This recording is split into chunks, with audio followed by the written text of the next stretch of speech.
চলন্ত বাসে হঠাৎ পিরিয়ড শুরু হয় চারুর। সে তার পাশের ছেলেটিকে উদ্দেশ্য করে বলে, আপনি একটু আমাকে জানালার দিকে সিটটা দেবেন, আমার একটু দরকার আছে, না হলে কিন্তু আপনার গায়েই বমি করে দিব। চারু ছেলেটিকে মিথ্যা বলে পিরিয়ডের কথা চেপে যায়। ছেলেটা তার দিকে তাকিয়ে বলে, এটা আমার সিট আর আমি এখানেই থাকবো, একটুও নড়বো না। তাতে আপনি কি করবেন করুন, বেশি দরকার হলে আমার সামনেই পড়ুন না। ছেলেটাকে অনেক অনুরোধ করলেও ছেলেটা তার সিদ্ধান্তে অটল থাকে। এদিকে চারু কষ্ট বাড়তে থাকে। সে তার চোখ বন্ধ করে এক ঠোঁট দিয়ে আরেক ঠোঁট কামড়ে ধরে সিটে হেলান দিয়ে শুয়ে থাকে।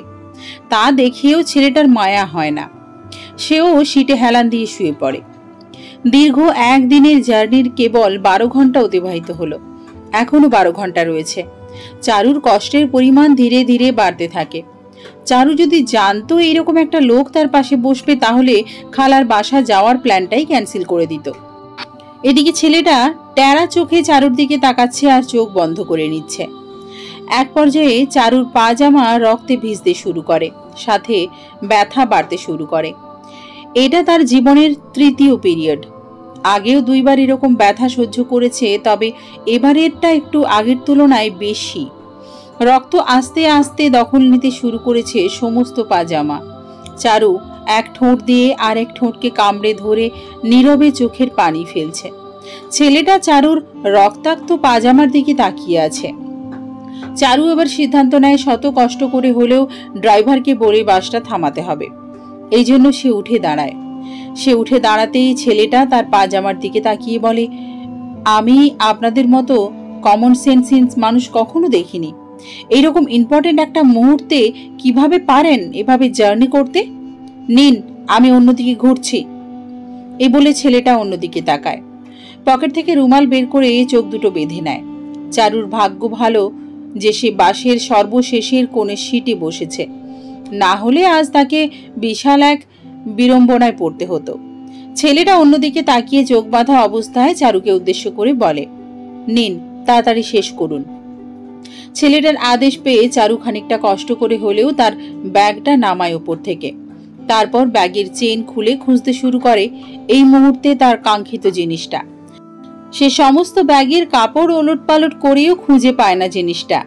চারু বেশ চমকে ওঠে। এদিকে ছেলেটা বারবার তাকে তাগাদা দিয়েই চলেছে। চারু শেষ পর্যন্ত উপায় না পেয়ে একটা মোটা কাপড়ের পাজামা বের করে নিজের ব্যাগ থেকে, তারপর ঝটপট এমন ভাবে কোমরে বেঁধে নেয় যাতে রক্তাক্ত পাজামাটা দেখা না যায়। চারু পাজামাটা ভালো করে বেঁধে নিয়ে ছেলেটাকে উদ্দেশ্য করে বলে, এবার চোখটা খুলুন। চারুর নির্দেশ পাওয়ার সাথে সাথে চোখ খোলে ছেলেটা। প্রথমেই অবাক হয়ে তাকায় চারুর পায়জামার দিকে, তারপর ওপর দিকে তাকিয়ে তাকে উদ্দেশ্য করে বলে, কাজ হয়েছে তো? চারু শুধু মাথা নাড়িয়ে হ্যাঁ বলে, কিন্তু মুখ ফুটে কিছু বলে না। তার উত্তর পেয়ে ছেলেটা আবার নিজের কানে হেডফোন গুঁজে সিটে হেলান দিয়ে বসে পড়ে। এদিকে চারু বুঝতে পারছে না কিছুই। সে নিজে স্যানিটারি প্যাডটা ব্যাগের ভিতরে রেখেছিল, তাহলে এখন নেই কেন? এদিকে ব্যথা খানিকক্ষণের জন্য হালকা একটু কমলেও পরবর্তীর কথা চিন্তা করে বেশ চিন্তিত হয় চারু। রাউজান আইসা পড়ছি, কেটা কেটা নামবেন? হেল্পারের এই কথাটায় চারু আর তার পাশের ছেলেটা দুইজনেই জেগে যায়। দুইজনে ব্যাগ গুছিয়ে নামার প্রস্তুতি নিতে শুরু করে। প্রথমে ছেলেটা নেমে পড়ে বাস থেকে, তারপর চারু। তারা বাস থেকে নামতেই বাসটা চলতে শুরু করে। চারু আস্তে করে গিয়ে বসে পড়ে একটা দেওয়ালে। দেওয়ালটা অনেকটা নিচু হওয়ায় বসতে বিন্দুমাত্র সমস্যা হয় না তার। ছেলেটা চারুকে এক হাত নাড়িয়ে বিদায় জানিয়ে বলে, বাই বাই, ভাগ্যে থাকলেও দেখা হবে আবার। এই বলে ছেলেটা হাঁটতে শুরু করে। চারু ধুম মেরে সেখানেই বসে থাকে। কিছুক্ষণ পরই পশ্চিম আকাশে সন্ধ্যা নামবে। চারিদিকে নামতে শুরু করবে ঘন কালো অন্ধকার। কিন্তু এখনো কোনো খবর নেই তার খালা কিংবা খালুর। এদিকে সে তার খালার বাসার ঠিকানাও জানে না। বাসায় যে ফোন দিয়ে ঠিকানাটা জেনে নেবে তারও উপায় নেই। ফোনে নাম্বার ডায়াল করে কল দিতেই ওপাশ থেকে নারী কণ্ঠ সুন্দর করে বলছে, আপনার ফোনে পর্যাপ্ত পরিমাণ ব্যালেন্স নেই, অনুগ্রহ করে রিচার্জ করুন অথবা ডায়াল করুন এত এত নাম্বারে, আরও ইত্যাদি ইত্যাদি কথা বলছিল। এদিকে পায়জামার রক্ত শুকিয়ে গিয়ে এক বিরক্তিকর পরিবেশ তৈরি করেছে। চারু বুঝতে পারছে না তার এখন কি করা উচিত। সে মোবাইলের স্ক্রিনের দিকে তাকিয়ে খানিকটা চমকে ওঠে। এত তাড়াতাড়ি কিভাবে 8টা বেজে গেল বুঝতে পারছে না। চারু সিদ্ধান্ত নেয় আর এখানে বসে থাকবে না, সামনে এগিয়ে যাবে খানিকটা। তারপর কোনো এক মোবাইল রিচার্জের দোকানে গিয়ে মোবাইল রিচার্জ করে বাসায় ফোন দিয়ে ঠিকানাটা জেনে নেবে। চারু তার ব্যাগটা নিয়ে আস্তে আস্তে এগোতে শুরু করে। বেশ কিছুটা কষ্ট হলেও থেমে থাকে না। চারু খানিকটা সামনে একটা দোকান দেখতে পায়। ঠোঁটে ঠোঁট চেপে সেই দোকানকে লক্ষ্য করে হাঁটতে শুরু করে। এক পর্যায়ে সে এসে দাঁড়ায় দোকানের সামনে। দোকানে একজন মহিলা। চারু মহিলাকে উদ্দেশ্য করে বলে, এখানে কি ফ্লেক্সি লোড করা হয়? মহিলা একবার চারুর দিকে তাকিয়ে কিছুটা শুষ্ক গলায় বলে, হ্যাঁ, করবেন নাকি? নাম্বার দিন। চারু আর কোনো কথা না বলে মহিলাকে নাম্বারটা দিয়ে দেয়। মহিলা চারুর কথা অনুযায়ী তার ফোনে 50 টাকা রিচার্জ করে দেয়। চারু টাকা পরিশোধ করে মোবাইল বের করে প্রথমে বাসায় ফোন দেয়। প্রায় 5-6 বারের মতো রিং হওয়ার পর তার ছোট বোন মারিয়া ফোন ধরে। চারু মারিয়াকে বলে ফোনটা তার বাবাকে দিতে। ছোট্ট মারিয়া বড় বোনের কথা অনুযায়ী ফোনটা তার বাবাকে দেয়। চারু এবার তার বাবার কাছ থেকে ঠিকানাটা শুনে একরকম মুখস্থ করে ফেলে। তারপর ফোনটা কেটে দিয়ে খুঁজতে শুরু করে ঠিকানাটা। এই ধর মেয়েটাকে, রক্ত ভেজা গোলাপ, আজকের রাতটা মনে হয় খুব মজায় কাটবে রে। বিচিত্র এইরকম এক কথা শুনে চমকে পিছনে তাকায় চারু। কয়েকটা ছেলে তার দিকে এগোচ্ছে। ভয়ে কলিজা শুকিয়ে যায় তার। এদিকে ব্যথা আগের ন্যায় একটু বেড়েছে। চারু বুঝতে পারছে সে দৌড়াতে পারবে না, তবুও দৌড়ানোর ব্যর্থ চেষ্টা করে সে।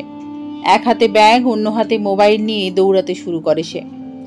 দৌড়ানোর মাঝে লক্ষ্য করে কোমরের পাজামাটা খুলে পড়ে গেছে, বেরিয়ে এসেছে রক্তাক্ত পাজামাটা। চারু সেদিকে ভ্রুকুটি না করে দৌড়তেই থাকে। ছেলেগুলো তার খুব কাছে চলে এসেছে। চারু মনে মনে দোয়া দুরুদ পড়ছে। হঠাৎ সে ধাক্কা খায় একজন লোকের সাথে।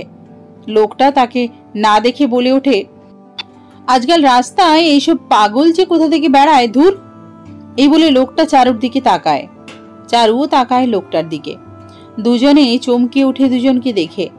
চারু আর লোকটা একসাথে বলে ওঠে, আপনি এখানে? দুজন একসাথে বললেও ছেলেটার কথাই শোনা যায়। চারু ঝটপট গিয়ে ছেলেটার পেছনে দাঁড়ায়। পেছনের ছেলেগুলো ততক্ষণে এসে পৌঁছেছে তাদের সামনে। ছেলেটাকে দেখা মাত্র অন্য ছেলেগুলো ভয়ে দৌড়াতে শুরু করে। চারু অবাক হয়ে লোকটার দিকে তাকায়। চারু কিছু বলার আগেই ছেলেটা চারুকে উদ্দেশ্য করে বলে, আপনি এখানে কেন, এখনো যাননি? চারু এবার সব বলে ছেলেটাকে। ছেলেটা চারুর দেওয়া ঠিকানা শুনে বেশ অবাক হয়। সাথে সাথে জিজ্ঞাসা করে, ওই বাড়ির লোকটা আপনার কি হয়? চারু মাথা নাড়িয়ে উত্তর দেয়, খালু। চারুর উত্তর শোনার সাথে সাথে ছেলেটা চারুর পিঠে খুব জোরে একটা মার দেয়। চারু কোনো কিছু বুঝে ওঠার আগেই ছেলেটা চারুর পিঠে একটা মার দেয়। তারপর গালটা টেনে দিয়ে বলে, তার মানে তুই আমার সেই পিচ্চি খালাতো বোন? চারু বুঝতে পারছে না ছেলেটা কি বলছে। অচেনা একটা ছেলে তাকে খালাতো বোন বলে দাবি তুলছে। ছেলেটা এবার চারুর হাত ধরে বলে, চল আমার সাথে। এই বলে সে চারুকে টানতে টানতে নিয়ে যায়। চারু হাত ছাড়ানোর চেষ্টা করলেও পারে না, অনেক শক্ত করে ধরে রেখেছে তাকে। এক পর্যায়ে চারু হাত ছাড়ানোর চেষ্টা করা বাদ দিয়ে দেয়, জানে চেষ্টা করেও ফল হবে না। প্রায় 6 মিনিটের মতো হাঁটার পর তারা এসে পৌঁছায় একটা বাসার সামনে। ছেলেটা এবার চারুর হাত ছেড়ে দিয়ে দরজায় মারতে শুরু করে। সাথে সাথে দরজা খুলে যায়। ওপাশে দাঁড়িয়ে আছে চারুর খালাতো বোন রিমি। রিমি চারুকে দেখেই জড়িয়ে ধরে। ভেতর থেকে রিমির মা রিমিকে উদ্দেশ্য করে বলে, কে রে রিমি? রিমি খানিকটা চিল দিয়ে উত্তর দেয়, চারু। রিমি চারুর পাজামার দিকে তাকিয়ে ভরকে যায়। সে তাড়াতাড়ি চারুকে ভিতরে নিয়ে যায়। চারুকে নিয়ে নিজের রুমে প্রবেশ করে দরজা লাগিয়ে দেয়। তারপর সে নিজেই চারুর ব্যাগ থেকে একটা পাজামা বের করে চারুকে দিতে দিতে বলে, আগে পাজামা চেঞ্জ করে আয়। চারু আর কোনো কথা না বলে ব্যাগ থেকে আরেকটা জামা বের করে পাজামা সমেত জামা নিয়ে ওয়াশরুমে প্রবেশ করে। লক্ষ্য শাওয়ার নিয়ে পরিষ্কার হয়ে বের হওয়া। প্রায় 20 মিনিটের মতো শাওয়ার নেওয়ার পর বের হয় চারু। সে বের হয়ে দেখে রিমি বিছানায় বসে আছে। চারু গিয়ে রিমির পাশে বসে পড়ে। রিমি কিছু বলে ওঠার আগেই চারু তাকে বলে, আমি জানি তুই কি ভাবছিস। যে জিনিসটা তোর হয়েছে 13 বছর বয়সে, সেটা আমার শুরু হয়েছে 16 বছর বয়সে, তাই না? রিমি চারুর কথায় মাথা নাড়িয়ে বলে, সাধারণত 10 থেকে 14 বছরের মধ্যে শুরু হয়, কিন্তু তোর 16 কেন? চারু এবার তার মাথাটা নিচু করে বলে, প্রথমে ব্যাপারটা নিয়ে আমি খুবই চিন্তিত ছিলাম। তারপর ডাক্তার দেখালে ডাক্তার বলে আমি অতিরিক্ত চিকন হওয়ার কারণে আমার এই অবস্থা। আর আমার প্রথম হয়েছে 3 মাস আগে, এটা ছিল তৃতীয়, বুঝছিস? রিমি এবার হাসি মুখে বলে, আচ্ছা এখন বাদ দে, শোন, কলেজ তো 1 মাসের ছুটি, এবার ছুটিটা আমরা জমিয়ে কাটাবো। ভাইয়াও আজকে ফিরে আসলো, এবারের ছুটিটা অনেক মজায় মজায় কাটবে মনে হয়, কি বলিস তুই? চারু উত্তর দেওয়ার আগেই দরজায় ঠক ঠক আওয়াজ হয়। রিমি তাড়াতাড়ি উঠে দরজা খুলে দেয়। দরজার ওপাশে দাঁড়িয়ে আছে চারুর খালামণি আর তার গুণধর ছেলে। তাদের দেখে চারু উঠে দাঁড়ায়। চারুর খালা এসে চারুকে বসিয়ে দিয়ে নিজে পাশে বসেন। তারপর শুরু করে দেন, হাউ ডু ইউ ডু।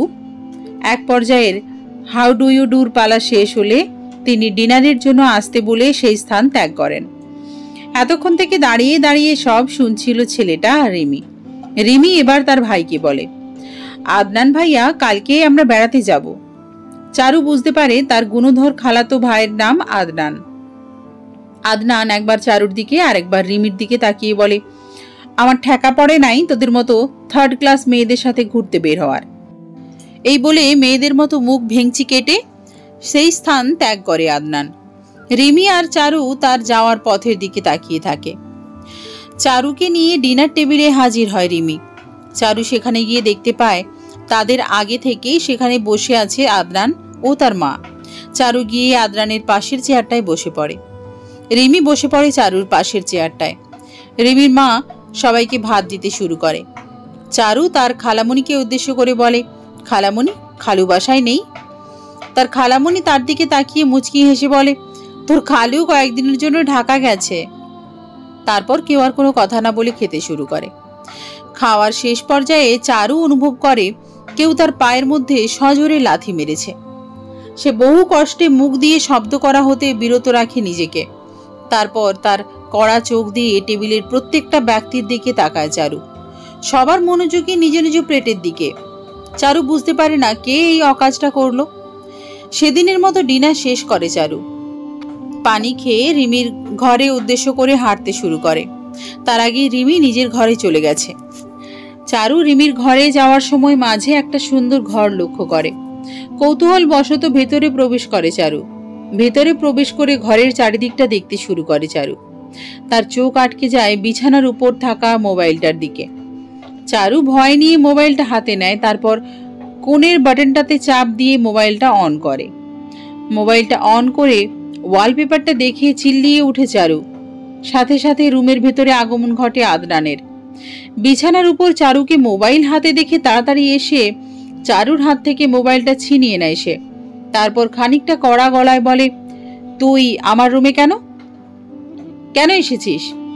এসেছিস আবার মোবাইলও হাত দিয়েছিস? তোর সাহস তো কম নয়। চারু ঘৃণিত চোখে তাকায় আদনানের দিকে।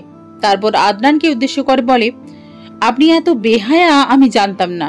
ছি ছি, আপনি কিভাবে এত বেয়াদব হলেন? আপনার বাবা মা দুজনেই ভালো, কিন্তু ছেলেটা নাম্বার 1 বেয়াদব। ছি, পাশে 2টা মেয়ে নিয়ে কিভাবে ছবি তুলেছে। চারু আর কিছু বলার আগেই আদনান চারুর মুখটা টিপে ধরে। তারপর খানিকটা রেগে বলে, খুব কথা বলস তুই, আমি বেয়াদব? আরো দেখবি এরকম ছবি, এই দেখ। এই বলে মোবাইলের লক খুলে গর্বের সহিত আরো ছবি দেখাতে শুরু করে আদনান।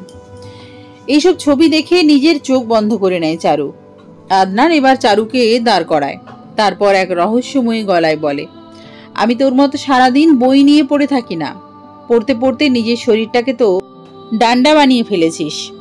আমার কাছে লাইফ মানে চিল, তোর মতো বই নিয়ে পড়ে থাকা নয়।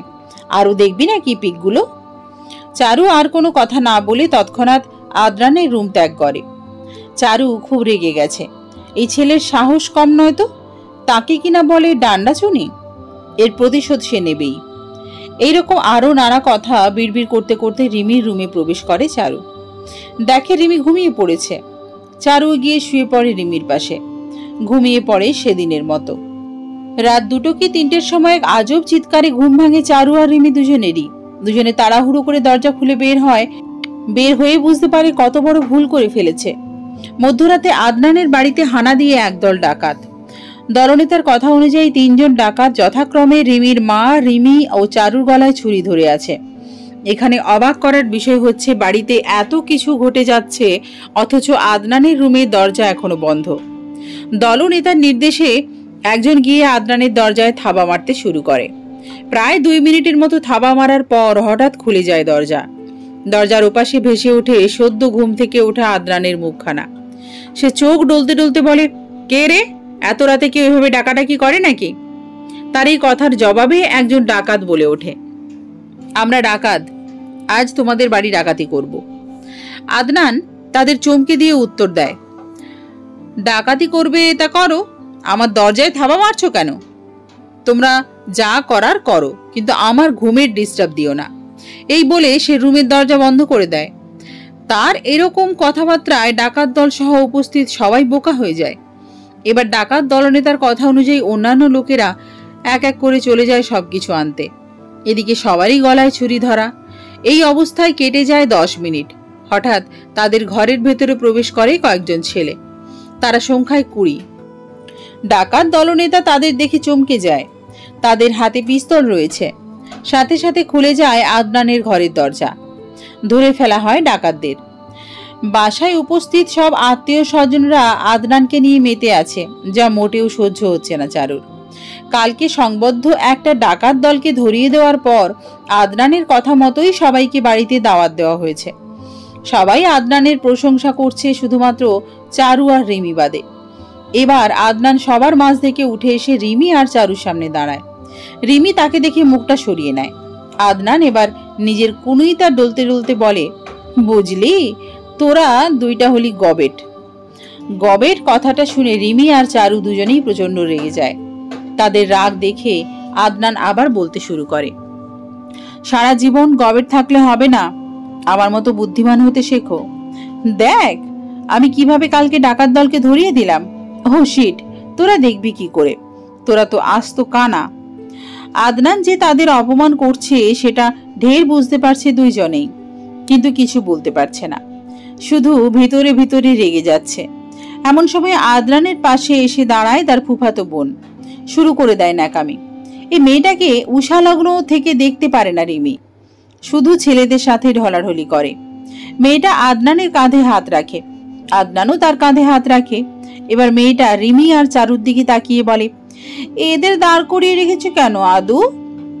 মেয়েটার এমন ন্যাকামি দেখে চারুর ইচ্ছে করছে কষে 2টো থাপ্পড় মারতে, কিন্তু ভদ্রতার খাতিরে সেই ইচ্ছেটাকে দমন করে চারু।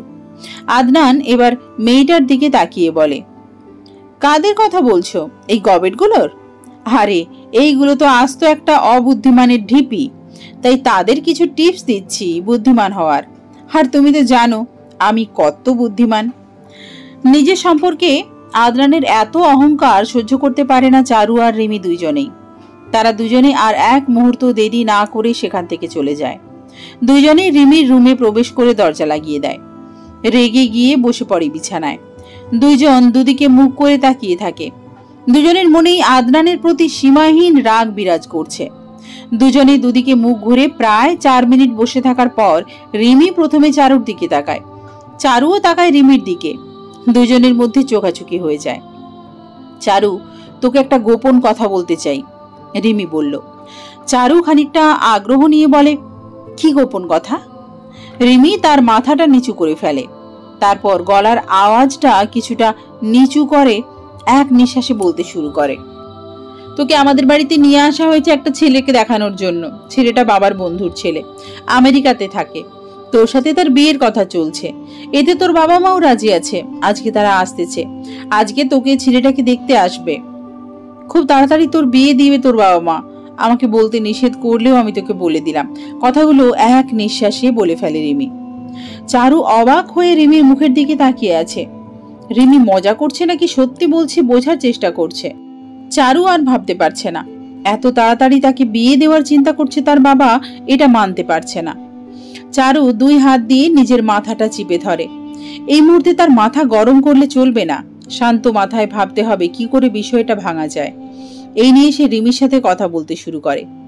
তারপর দুজনে মিলে ঝাক্কাস একটা প্ল্যান করে ফেলে।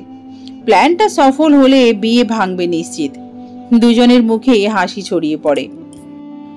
রিমি চারুকে একটু সাজিয়ে নিয়ে বাহিরে বের হয়ে আয় তো। দরজার ওপাশ থেকে কথাটা বলে রিমির মা। রিমি এই কথার জবাবে বলে, যাচ্ছি মা। তারপর রিমিকে চারুকে বেশি ভালো করে না সাজিয়ে বাইরে নিয়ে গিয়ে সোফায় বসিয়ে দেয়। চারু অবাক হয়ে দেখছে চারুর বাবা মাও সেখানে উপস্থিত হয়েছে। বাসার সবাই সেখানে উপস্থিত, শুধুমাত্র আদনান ছাড়া। কথা শুরুর আগেই রিমি বলে ওঠে, আপনারা এখানে কথা বলুন, তারা আলাদাভাবে কথা বলুক। রিমির এই কথাটা শুনে চারু অবাক হয়ে রিমির দিকে তাকায়। এমন একটা ভাব নেয় যেন সে কিছুই জানে না। রিমির কথায় সায়দায় উপস্থিত সবাই। তারপর রিমি ছেলেটাকে আর চারুকে নিয়ে নিজের রুমে যায়। ছেলেটাকে বসিয়ে রাখে বিছানায়, তার পাশে বসে চারু, আর রিমি যায় দরজার আড়ালে। ছেলেটা যে খানিকটা ভ্যাবলাকান্ত সেটা বুঝতে পেরেছে রিমি আর চারু উভয়েই। এক পর্যায়ে ছেলেটা চারুর কাছে 1 গ্লাস পানি চায়। চারু উঠে যায় ব্যালকনির দিকে। এই মুহূর্তে একটা বাক্স হাতে ভেতরে প্রবেশ করে রিমি। ছেলেটা তাকে দেখে মাথা নিচু করে নেয়। রিমি বাক্সটা নিয়ে গিয়ে রাখে ছেলেটার সামনে।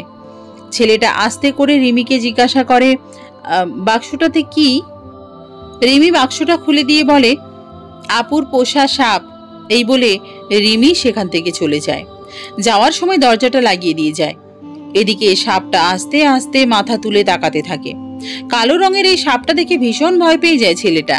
বারবার পকেট থেকে টিস্যু বের করে কপালের ঘাম মুছতে থাকে। সাপটা আস্তে আস্তে ছেলেটার দিকে এগোতে থাকে। ছেলেটা দরজার দিকে তাকায়, দরজা বন্ধ করা। পালিয়ে যাওয়ার একমাত্র পথ ব্যালকনিটা। দৌড়ে সেদিকে যায় ছেলেটা। লাফ দিয়ে ব্যালকনির পাশের গাছটাতে উঠে পড়ে। এদিকে সাপটাও যেন তার পিছু ছাড়ছে না। ছেলেটা গাছ দিয়ে নামতে শুরু করে। নামতে নামতে এক পর্যায়ে সাপের ভয়ে গাছ দিয়ে পালাতে গিয়ে গাছে ঝুলে আছে চারুকে দেখতে আসা নিষ্পাপ ছেলেটা। না পারছে নামতে, না পারছে উঠতে। এদিকে ব্যালকনি থেকে সাপটা তাকিয়ে আছে তার দিকে। মোবাইল বের করে ভিডিও করছে আর হাসাহাসি করছে চারু আর রিমি। এক পর্যায়ে ধপাস করে পড়ে যায় ছেলেটা। দৌড়ে ব্যালকনিতে যায় রিমি আর চারু। ছেলেটা পড়ে গিয়ে যে পায়ে ব্যথা পেয়েছে সেদিকে ভ্রুক্ষেপ করছে না। সে পা খোঁড়াতে খোঁড়াতে দৌড়চ্ছে। রিমি আস্তে করে সাপটা তুলে নিয়ে গিয়ে বাক্সতে ভরে রাখে। এবার চারু গিয়ে বসে পড়ে বিছানার উপর। রিমি খানিকটা দৌড়াতে দৌড়াতে যায় নিচে বসার ঘরে। গিয়ে হাঁপানোর অভিনয় শুরু করে সে। তাকে এভাবে হাঁপাতে দেখে তার মা জিজ্ঞাসা করে, কিরে এভাবে হাঁপাচ্ছিস কেন? রিমি হাঁপাতে হাঁপাতে বলে, মা, দুলা ভাইয়া ব্যালকনি দিয়ে পালিয়ে গেছে। আমরা তাকে এত আটকানোর চেষ্টা করেও পারলাম না। খালি দৌড়াচ্ছে আর সাপ সাপ বলে চেঁচাচ্ছে, অথচ ঘরে সাপ কেন? সাপের বংশও নেই। রিমির এই কথা শুনে ছেলেটার বাবা মা নিজেদের দিকে চাওয়াচাওয়ি করে। তারপর ছেলেটার বাবা মাথা নিচু করে বলে, আমরা সত্যিই লজ্জিত। ছেলেটা যে এরকম কিছু করবে ভাবিনি। আজ আমরা উঠছি। এই বলে তারা কাউকে কোনো কথা বলার সুযোগ না দিয়েই উঠে চলে যায়। রিমির মা আর চারুর বাবা মা পরস্পরের দিকে চাওয়াচাওয়ি করে। এক পর্যায়ে চারুর মা বলে ওঠে, চলো তো একটু উপরে যাই, দেখি কি হয়েছে। তার এই কথায় সবাই উঠে দাঁড়ায় উপরে যাওয়ার জন্য। রিমি আগাচ্ছে আর ভাবছে, এই মুহূর্তে যদি চারু খুশিতে নাচানাচি করে আর খালু যদি তা দেখে তাহলে শেষ। রিমি এসব ভাবছে আর এগোচ্ছে। হঠাৎ চারু সিঁড়িতে শব্দ শুনতে পায়। তাড়াতাড়ি দরজায় গিয়ে দেখে দল বেঁধে উপরে উঠছে সবাই। চারু কি করবে ভেবে পায় না। হুট করে তার মাথায় একটা বুদ্ধির আগমন ঘটে। চারু নিজের জামাটা খানিকটা এলোমেলো করে ফেলে।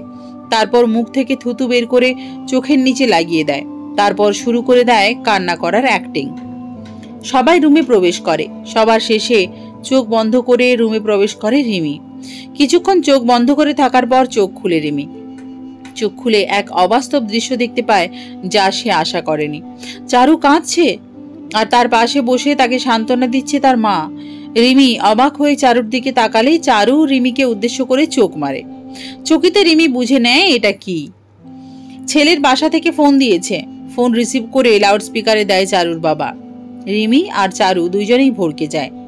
ছেলেটা যদি সব বলে দেয় তাহলে দুইজনই শেষ। কিন্তু সেই রকম কিছুই ঘটল না।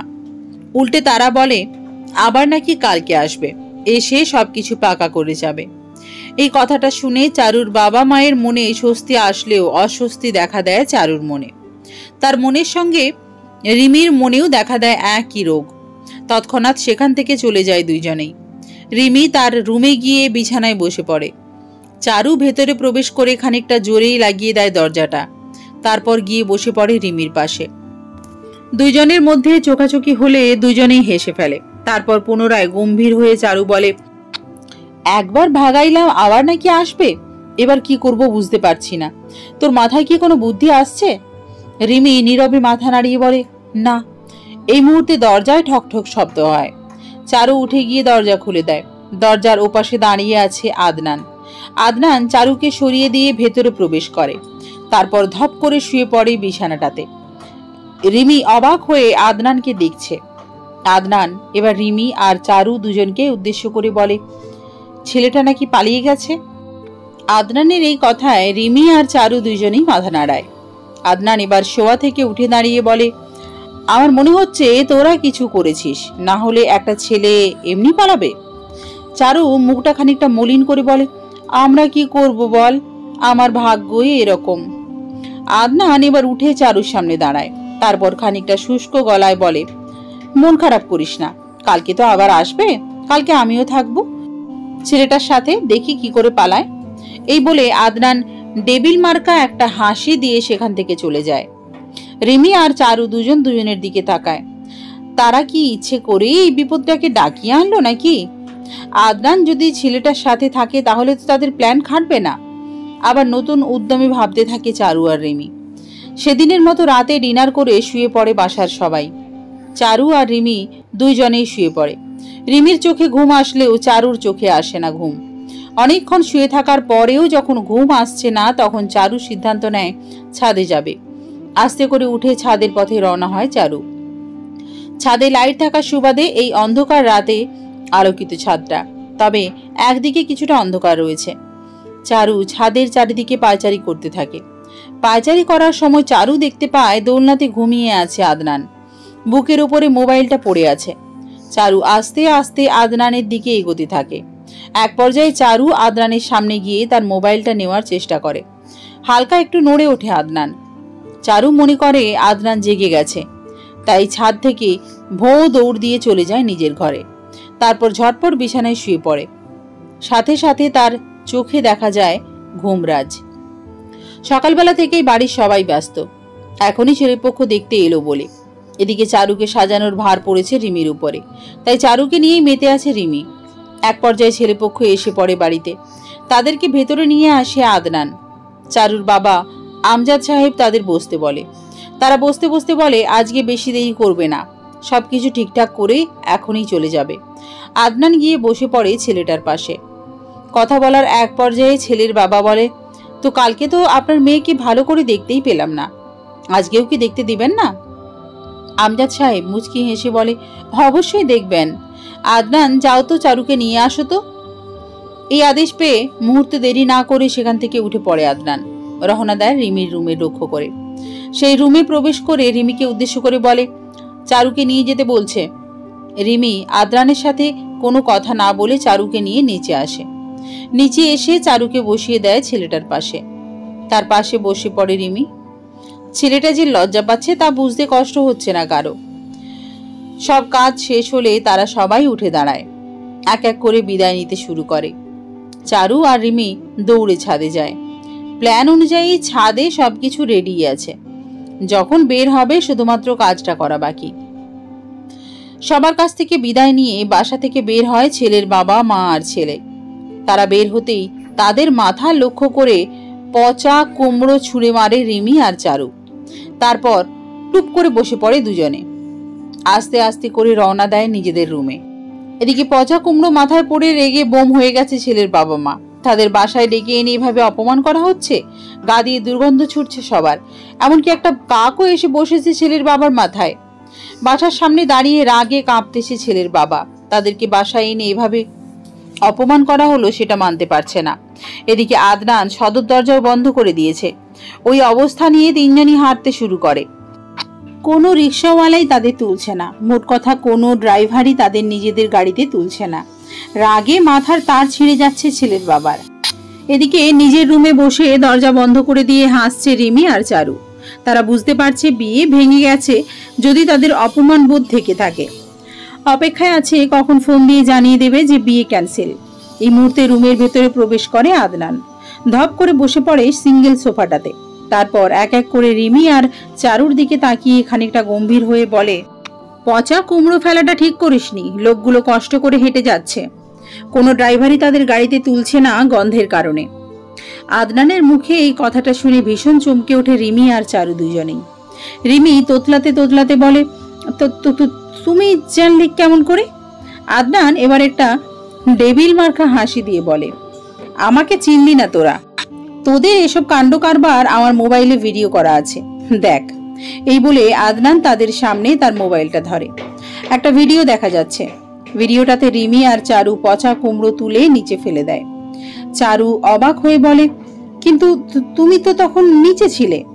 আদনান আবার সেই রহস্যময়ী হাসিটা দিয়ে বলে, কিন্তু মোবাইল তো উপরে ছিল, দোলনার এক কোনায়।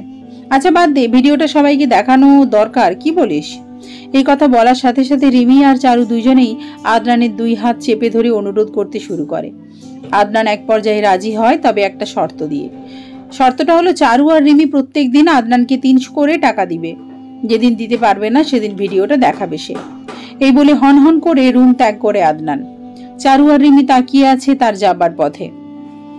দুপুর 12টার দিকে বিছানায় অলসভাবে শুয়ে আছে রিমি আর চারু। এই মুহূর্তে ভেতরে প্রবেশ করে চারুর বাবা মা আর রিমির মা। দুইজনেই শোয়া থেকে উঠে বসে। চারুর বাবা বসে সিঙ্গেল সোফাটাতে আর চারুর মা আর রিমির বিছানায় বসে। চারুর বাবা এবার মাথা নিচু করে বলতে শুরু করে, আমি কিছুই বুঝলাম না, ওরা এখানে এসে সবকিছু ঠিকঠাক করে বাড়িতে যেতে যেতেই মত পাল্টালো কেন? জিজ্ঞেস করলে বলে কিনা আমরা মানুষকে বাসায় ডেকে এনে অপমান করেছি। চারু বুঝতে পারে বিয়ে ভেঙে গেছে, তাই কাঁদো কাঁদো গলায় তার বাবাকে বলে, বাবা আমার বিয়েটা আবার ভেঙে গেল, আমি শেষ পর্যন্ত তোমাদের কুলক্ষী হলাম। এই বলে সে বিছানা থেকে উঠে ছাদের উদ্দেশ্যে রওনা দেয়। রিমি তার অ্যাক্টিং দেখে মুচকি মুচকি হাসছে। এদিকে ছাদে প্রবেশ করেই নাচতে শুরু করে চারু। কি মজা, আকাশে বাতাসে বিয়ে ভেঙে গেছে। নাচতে শুরু করে দিয়েছে চারু। নাচতে নাচতে সে খেয়াল করে ছাদের এক কোনায় দাঁড়িয়ে আছে আদনান। চারু চুপি চুপি আদনানের দিকে এগোতে থাকে। সম্পূর্ণ নিঃশব্দে সে পৌঁছে যায় আদনানের ঠিক পেছনে। কানটা এগিয়ে দিয়ে শুনতে চেষ্টা করে আদনান কি বলছে। আদনান ফোনে কথা বলছে। চারু অবাক হয়ে আদনানের চোখের পানি নিচে পড়তে দেখে। চোখের পানি দেখে তার আগ্রহ দ্বিগুণ বেড়ে যায়। আদনান চোখের পানি ফেলছে আর বলছে, আমি ভাবতে পারিনি তোমার বাবা এতটা নিষ্ঠুর। তুমি চিন্তা করো না, আমি কালকেই তোমায় নিয়ে পালাবো। আমার এতদিনের ভালোবাসা কখনো বিফলে যাবে না। ফোনের ওপাশ থেকে কথা শোনা গেলেও ততটা ভালোভাবে শুনতে পারছে না চারু। তবুও আধো আধো শোনা যাচ্ছে যে, তুমি এসো না প্লিজ। ইনি আমার নিজের বাবা নয়, সৎ বাবা। জানো, আমাকে না শিকল দিয়ে বেঁধে রেখেছে। এক মুহূর্তের জন্য মনে হচ্ছে তোমার বুকটাতে যেন আমার শেষ নিঃশ্বাস যায়। আমার যাই মনে হোক না কেন, তুমি এসো না।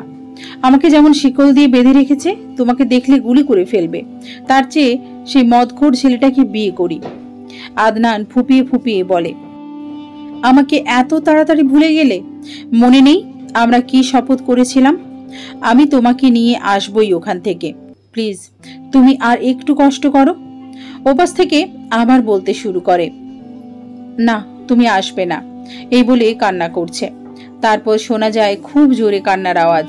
আদনান বারবার বলছে কি হয়েছে, কিন্তু কোনো জবাব আসে না। শুধু শোনা যাচ্ছে কান্না আর মারের আওয়াজ। আদনান পেছনে ঘোরার আগেই চারু সেখান থেকে চলে আসে। তারপর রওনা দেয় নিচের উদ্দেশ্যে। ছাদের মধ্যে দোলনাতে বসে কাঁদছে আদনান।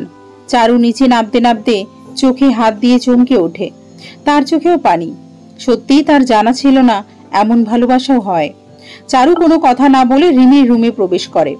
রিমি বিছানায় ঘুমিয়ে পড়েছে। ঘরে আর কেউ নেই। চারুও গিয়ে নিঃশব্দে রিমির পাশে শুয়ে পড়ে। এখনো তার চোখ দিয়ে পানি পড়ছে। কেউ কতটা পরিমাণে ভালোবাসলে শিকলে বাঁধা থেকেও মনের মানুষটাকে ফোন দেয়। সত্যি চারু অবাক হয়েছে এই কথাগুলো শুনে। চারুর ইচ্ছা করছে আদনানের পাশে দাঁড়াতে, কিন্তু কিভাবে? চারু ঘুমানোর চেষ্টা করলেও তার চোখে ঘুম আসছে না। এক পর্যায়ে সে উঠে বসে। তারপর কি ভেবে রওনা দেয় আদনানের ঘর লক্ষ্য করে। আদনানের ঘরে প্রবেশ করেই সে একটা অদ্ভুত গন্ধ পায়। প্রথম যেদিন ঢুকেছিল এই গন্ধটা তার নাকে আসেনি। গন্ধটা যেন চারুকে নিজের দিকে টানছে। চারু গিয়ে বিছানার উপর বসে পড়ে। পাশে টেবিলটাতে তার চোখ আটকে যায়। একটা নীল ডায়েরি। চারু ভাবতে থাকে ডায়েরিটা পড়বে নাকি পড়বে না। না না করতে করতে সে প্রথম পাতাটা উল্টায়। চোখে পড়ে অবাক করা একটা ফটো। একটা ছেলের বুকে শুয়ে আছে মেয়েটা। মেয়েটার চোখ দিয়ে পানি পড়ছে আর ছেলেটা তার মাথায় হাত বুলাচ্ছে। চারু ছেলেটাকে চিনতে পারে আদনান। তাহলে এইটাই সে মেয়ে। চারু মনে মনে মেয়েটার কপাল ভেবে খুশি হয়। মেয়েটা সত্যি একটা রাজপুত্র পেয়েছে। এই মুহূর্তে বাহির থেকে কারো পায়ের শব্দ ভেতরে আসছে। আগন্তুক যে এদিকে আসছে সেটা বুঝতে পারে চারু। সে তাড়াতাড়ি ডায়েরিটা রেখে উঠে দাঁড়ায়। ভেতরে প্রবেশ করে আদনান, তার মা আর চারুর বাবা মা। আদনানের চোখটা লাল টকটকে রং ধারণ করেছে। চারু মাথা নিচু করে দাঁড়িয়ে আছে। এবার চারুর বাবা বলে ওঠে, দুজনেই শোন, আমরা আদনান আর চারুর বিয়ে ঠিক করেছি এবং সেটা কালকেই। এই কথাটা শুনে আদনান আর চারু দুইজনেই তাকায় আমজাদ সাহেবের দিকে। তারপর চারু আর আদনানের চোখাচোখি হয়ে যায়। চারু ভাবছে সে কিছুতেই এই বিয়ে করবে না, একজনের পবিত্র ভালোবাসা কিছুতেই নষ্ট করবে না। কিন্তু আদনান ভাবছে অন্য কিছু। তার মুখে ফুটে উঠেছে হাসি, কিন্তু সেটা কেন? চারু অবাক হয়ে আদনানের দিকে তাকিয়ে আছে। আদনানের ঠোঁটের কোণে হাসি, কিন্তু আদনান তো অন্য একজনকে ভালোবাসে, তাহলে হাসতেছে কেন? নাকি আদনানের মনে অন্য কিছু চলছে? আমজাদ সাহেব আবার বলতে শুরু করেন, বিয়েটাতে অনুষ্ঠান করব না, ঘরোয়াভাবেই হবে। আদনান কিছু না বলে চুপ হয়ে আছে। কিন্তু চারু মুখ ফুটে বলে, বাবা, এটা কেমন সিদ্ধান্ত? আমি রাজি নই। তুমি অন্য যে কোনো ছেলের সাথে বিয়ে দাও, তবুও করব, কিন্তু এই বিয়ে করব না। চারুর বাবা আমজাদ সাহেব রেগে চারুর দিকে তাকান। চারু খানিকটা ভয় পেয়ে যায়, সাথে সাথে নিচু করে নেয় নিজের মাথাটা।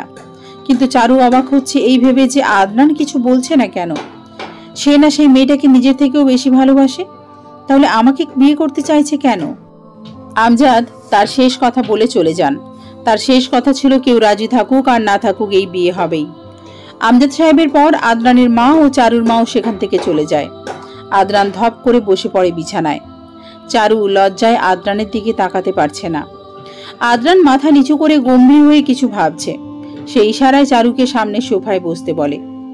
চারু তার কথা মতো চুপ করে সোফাটাতে বসে পড়ে। আদনান উঠে গিয়ে লাগিয়ে দেয় দরজাটা। তারপর আবার গিয়ে বসে পড়ে আগের জায়গায়। মুখ তুলে তাকায় চারুর দিকে। একসঙ্গে চারুও তাকায় আদনানের দিকে। চোখাচোখি হয়ে যায় দুইজনের। চারুকে অবাক করে দিয়ে আদনান হা হা করে হেসে ওঠে। চারু আদনানকে দেখছে আর ভাবছে, পাগল হয়ে গেল নাকি লোকটা? চারু কিছুটা ভয় নিয়ে কাঁপা কাঁপা গলায় আদনানকে বলে, ভাইয়া, আপনি এভাবে হাসতেছেন কেন? কথাটা শুনে হাসিটা থেমে যায় আদনানের। চোখ লাল করে তাকায় চারুর দিকে। রক্তিম চোখ দেখে ভয় পেয়ে যায় চারু। আদনান উঠে দাঁড়িয়ে বলতে শুরু করে, তোর কপালটা সত্যিই পোড়া। একজনের সাথে বিয়ে ঠিক হলো, তাকে ভাগিয়ে দিলি। আমার মতে তাকেই তোর বিয়ে করা ভালো ছিল। আর আমি তো তোর মতো নিচু ক্লাসের কোনো মেয়েকে বিয়ে করতে পারবো না, তাই তোর জন্য কষ্টে হাসি পাচ্ছে। তোর বাবাকে বলে দিস আমি বিয়ে করতে পারবো না। চারু ভালো করেই বুঝতে পারছে আদনান তাকে অপমান করলো, তবু মুখ বুঝে সহ্য করে চারু কোনো কথা বলে না। তার মতে একটা পবিত্র ভালোবাসা পূর্ণতা পাক, এটাই বেশি। সে নিচু ক্লাসের মেয়ে নিচু ক্লাসেরই কোনো ছেলেকে বিয়ে করে নেবে। এসব ভাবতে ভাবতে চারু সেখান থেকে বের হয়ে আসে। তারপর রওনা দেয় ছাদের উদ্দেশ্যে।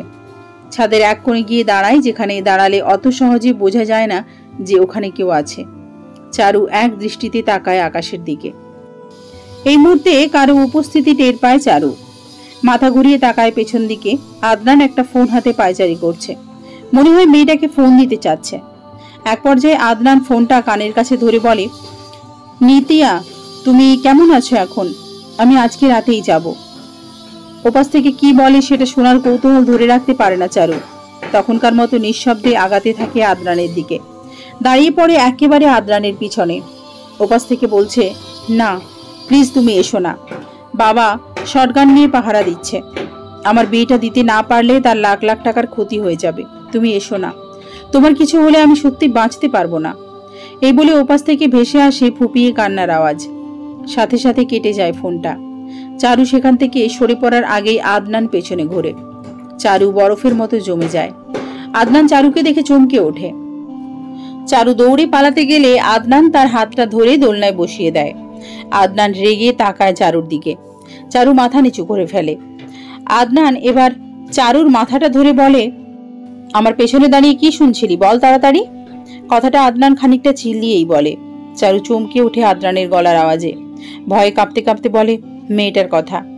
আদনান এবার খানিকটা স্বাভাবিক হয়ে জিজ্ঞাসা করে, সব শুনেছিস? চারু মাথা নাড়িয়ে হ্যাঁ বোধক উত্তর দেয়। আদনান আস্তে করে বসে পড়ে চারুর পাশে। তারপর চারুকে উদ্দেশ্য করে বলে, আমি ওই মেয়েটাকে ভালোবাসি, নিজের থেকেও বেশি। সেও আমাকে ভালোবাসে, কিন্তু হঠাৎ তার বাবা বিয়ে ঠিক করে। সে পালাতে গেলে তার বাবা ধরে ফেলে। তারপর একটা ঘরে শিকল দিয়ে বেঁধে রেখেছে। না জানি কত কষ্ট পাচ্ছে। এই বলে মন খারাপ করে মাথা নিচু করে ফেলে আদনান। চারু কিছুটা ভয় নিয়ে তার হাতটা আদনানের কাঁধের উপর রাখে।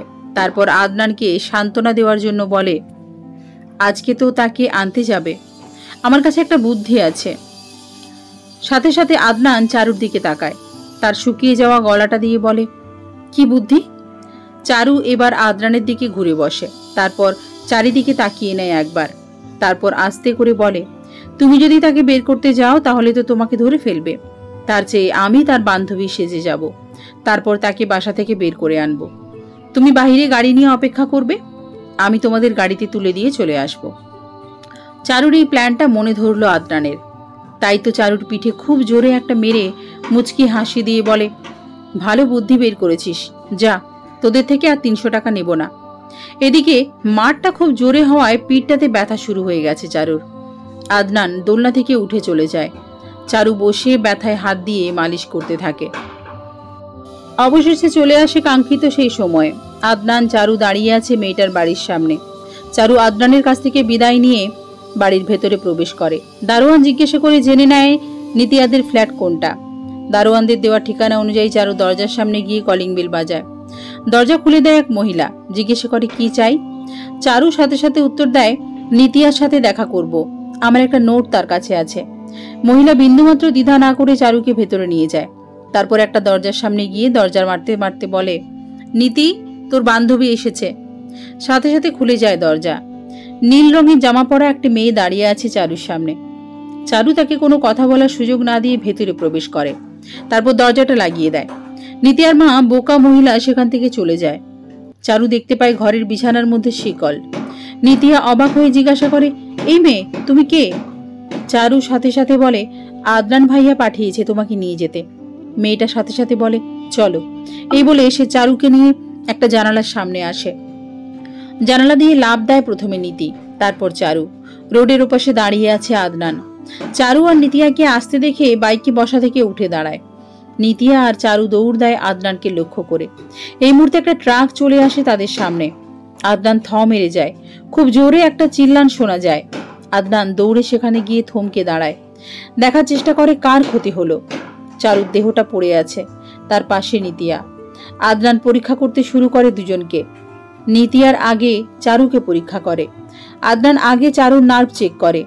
চারুর থেকে 10 হাত দূরে পড়ে আছে নিতিয়া। নিতিয়ার মাথা দিয়ে রক্ত ঝরছে, কিন্তু চারুর মাথা দিয়ে নয়, হাত দিয়ে রক্ত পড়ছে। আদনান চারুর নার্ভ চেক করে বুঝতে পারে চারুর নিঃশ্বাস বইছে এখনো। তারপর দৌড়ে আদনান চলে যায় নিতিয়ার কাছে। চোখের পানি ফেলতে ফেলতে নিতিয়ার হাতটা ধরে। হাতটা ধরেই চমকে ওঠে আদনান। সবকিছু ঠান্ডা হয়ে গেছে। আদনান নার্ভ চেক করে নিতিয়ার। নার্ভ চেক করে আদনান নিতিয়ার হাতটা নিজের বুকের মধ্যে ধরে কান্না করতে শুরু করে। এদিকে চারুর হাত দিয়ে রক্ত বইছে এখনো। এই মুহূর্তে আদনানের কি করা উচিত ভেবে পাচ্ছে না সে। নিতিয়া তো এই পৃথিবীকে আদনানকে বিদায় জানিয়ে ওপারে চলে গেছে, কিন্তু চারু তো এখনো আছে, তাকে বাঁচাতে হবে। আদনান মুহূর্তের মধ্যে উঠে দাঁড়ায়। ভাবতে শুরু করে নিতিয়ার লাশটাকে কোথায় রাখবে। আদনান কোলে তুলে নেয় নিতিয়াকে। নিতিয়ার রক্তে ভিজে যায় আদনানের সাদা পাঞ্জাবি। আদনান নিতিয়ার লাশটাকে নিয়ে গিয়ে রাখে তাদের বাসার সামনে। তারপর দৌড়ে এসে চারুকে নিজের বাইকে তোলে। চারুকে এই অবস্থায় নিয়ে যাওয়া যাবে না, তাহলে ঢলে পড়ে যাবে। আদনান চারুকে বাইকের সামনে বসায়। চারুর নিথর দেহটা পড়ে যেতে যেতে ধরে। আদনান অনেক কষ্টে চারুকে এক হাত দিয়ে জড়িয়ে ধরে বাইক চালাতে শুরু করে। কাছাকাছি মেডিকেল থাকায় বেশি কষ্ট করতে হয় না আদনানকে। সে মেডিকেলের সামনে এসে চারুকে নিজের কোলে তুলে নেয়। তারপর ডাক্তার ডাক্তার বলে চিল্লাতে চিল্লাতে ভেতরে প্রবেশ করে আদনান। তার চোখ দিয়ে পানি ঝরছে। আদনানকে এই অবস্থায় দেখে এগিয়ে আসে একজন ডাক্তার। তিনি কয়েকজন নার্সকে আদেশ দেয় চারুকে ভেতরে নিয়ে যেতে। তিনি আদনানকে অপেক্ষা করতে বলে নিচে ভেতরে প্রবেশ করেন। আদনান ধপ করে বসে পড়ে মেঝেতে। সাথে সাথে আবার উঠে দাঁড়ায় আদনান। কান্না করতে করতে বাইক নিয়ে আবার রওনা দেয় নিতিয়ার বাসার উদ্দেশ্যে। কিছুক্ষণ পরই সেখানে পৌঁছায় আদনান। নিতিয়ার মৃতদেহটা এখনো পড়ে আছে দরজার সামনে। আদনান নিতিয়াকে কোলে নিয়ে দৌড়াতে শুরু করে। এক পর্যায়ে রাস্তায় হোঁচট খেয়ে পড়ে যায় আদনান। নিতিয়া তার কোল থেকে ঢলে পড়ে। আদনান নিতিয়াকে জড়িয়ে ধরে কান্না করতে থাকে জোরে জোরে।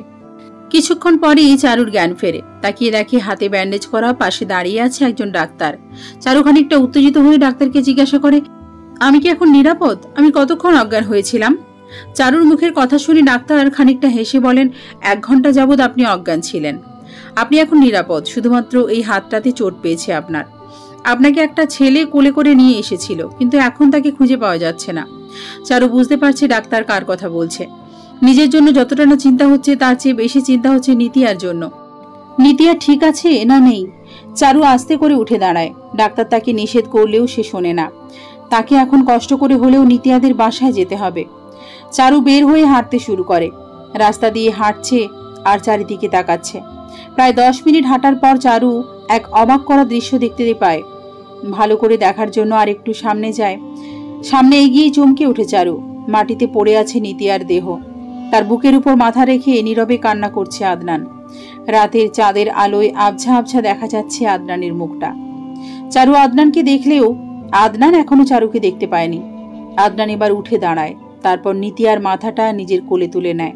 তারপর রক্তাক্ত কপালে একটা ভালোবাসার পরশ এঁকে দেয়। চোখ দুটোতেও ছুঁয়ে দেয় ভালোবাসার পরশ। তারপর চুলগুলো নাড়তে নাড়তে আদনান বলতে শুরু করে, নীতি, তুমি আমাকে ছেড়ে গেলে এভাবে? আমি এখনো বিশ্বাস করতে পারছি না। মনটা বারবার বলছে নীতি যায়নি, এই তো নীতি শুয়ে আছে। এইটুকু কথা বলে চোখের পানি মুছে আদনান আবার বলতে শুরু করে, যাই হোক, আমি জানি তুমি আর ফিরে আসবে না, কিন্তু তোমার এই দেহটা সারা জীবন আমার কাছে থাকবে। তুমি শুধু আমার থাকবে। যেদিন আমার মৃত্যু হবে সেদিন একসঙ্গে একই কবরে দুইজনেই থাকবো। আমি থাকতে তোমাকে কারো হতে দেব না। আমি এই মাটিও যেন তোমাকে ছুঁতে না পারে। এই বলে নিজের মাথাটা নিতিয়ার বুকের উপর রাখে আদনান। চারু সবকিছু দেখছিল এতক্ষণ ধরে। চারুর চোখের পানি বাঁধ মানছে না। চারু আস্তে আস্তে আদনানের দিকে এগোতে থাকে। আদনানের কাছে গিয়ে ধপ করে বসে থাকে। এক হাতে ব্যান্ডেজ থাকার কারণে অন্য হাতটা দিয়ে আদনানের মাথায় হাত দেয়। আদনান চমকে ওঠে। তাড়াতাড়ি করে উঠে বসে। সামনে চারুকে দেখে সাথে সাথে চারুকে জড়িয়ে ধরে আদনান। চারুকে জড়িয়ে ধরে কান্না শুরু করে আদনান। চারুও এক হাত দিয়ে আদনানের মাথায় হাত বুলিয়ে দিতে থাকে। বাবা, আদনান, ছেড়ে দাও ওকে। ও তো মরে গেছে, ওকে রেখে কি হবে? তুমি ওকে ছেড়ে দাও, ওর জানাজা হবে তো। কথাটা আদনানকে উদ্দেশ্য করে বলে আদনানের মা। তার সাথে নিতিয়ার বাবা, চারুর বাবা মা সবাই রয়েছে। সবাই খবর পেয়ে এসে ভিড় জমিয়েছে রাস্তায়। চারুই আদনানের মোবাইলটা দিয়ে চারুর বাবা মাকে কল দিয়েছে। আশেপাশের কয়েকজন প্রতিবেশীও আছে সেখানে। আদনান এখনো নিতিয়াকে ধরে আছে। এক পর্যায়ে নিতিয়ার বাবার কথা মতো আদনানকে নিতিয়ার কাছ থেকে আলাদা করে নেয় কয়েকজন প্রতিবেশী। সাথে সাথে নিতিয়াকে সেখান থেকে নিয়ে যায় কয়েকজন মহিলা। আদনান পাগলের মতো গালাগাল করছে। সর্বোচ্চ চেষ্টা করছে নিতিয়ার কাছে যাওয়ার। এক পর্যায়ে নিতিয়াকে ভেতরে নিয়ে যেতে দেখে অজ্ঞান হয়ে পড়ে আদনান। নিতিয়ার কবরের উপর শুয়ে আছে আদনান। তার পাশে বসে আছে চারু। দুজনের চোখ দিয়েই পানি পড়ছে। দিনের আলো ফুটেছে অনেক আগেই। গোরস্থানে মানুষ আসছে আত্মীয়দের কবর জিয়ারত করার জন্য। চারু আদনানকে তোলার চেষ্টা করলে আদনান চারুকে ঝটকে ফেলে দেয়। তারপর আদনান কবরটার উপর শুয়ে বলতে শুরু করে, নীতি, তোমার সাথে শেষ দেখাটাও হলো না। মাফ করে দিও আমাকে। তোমার বুকে মাথা রেখে কাটাতে চেয়েছিলাম সারা জীবন, কিন্তু ভাগ্য আমার পক্ষে ছিল না। জানো, এখন আমার খুব মনে পড়ছে তোমার কথাগুলো। ইচ্ছা করছে তোমার কাছে চলে যেতে। আমি তোমার কাছে যাব। এই বলে আদনান পাশে থাকা একটা লোহা হাতে তুলে নেয়। নিজেই নিজের মাথায় মারায় প্রস্তুতি নিতে শুরু করে। চারু দৌড় দেয় আদনানের দিকে। গল্পের পরবর্তী অংশ নিয়ে খুব তাড়াতাড়ি দেখা হবে আপনাদের সবার সাথে। সবাই খুব ভালো থাকবেন, সুস্থ থাকবেন।